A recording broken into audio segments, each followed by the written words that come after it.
Move over, McFarlane, because this is the best Superman action figure we have in 6-inch scale.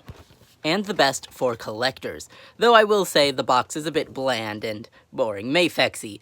Anyway, the figure himself, this is the Dark Knight Returns Superman, and he is basically my favorite Superman action figure that is on the market currently. He is appropriately bulky, very well sculpted, and compared to the Hush, he has that presence that I think a Superman figure is really in desperate need of. He has a good display of hands, and while I wish he had a couple more faces, I do think his accessory spread is pretty good, though for his price, he definitely needed a lot more. His hand selection, again, is pretty good, and I do like his battle damage face, though it feels very weird. The only alternate head we get with Superman is a battle damaged one, you know, a famously, basically invincible character. And his head, it's a little tight at first, but when you pop it off, you can just pop on his battle damage head, and then you can have that different expression. But again, I really do wish that we had different expressions.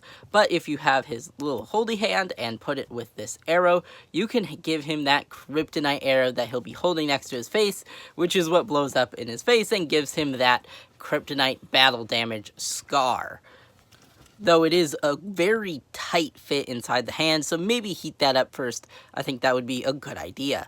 He also comes with a stand and some stand parts, but otherwise, that's it for his accessories. Moving on to his articulation, he has really good head movement with that dumbbell joint and then the ball joint in the neck itself. And then his cape is wired, and you can pretty much put it in any position you want. His arms move out that far, go around that far. He has a really good bend at the elbow, despite his rather bulky physique. He has a decent crunch and basically no side to side, unfortunately.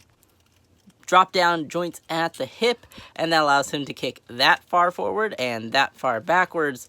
And then he has a really good knee bend, and of course those trunks are a little flexible. And then his ankle has a good pivot, good toe joint, and overall pretty solid range.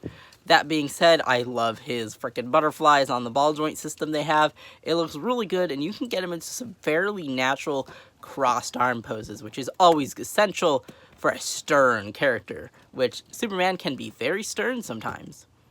Overall, I highly recommend this figure, and if you enjoyed this review, please leave a like and subscribe. Have a great rest of your day. Bye!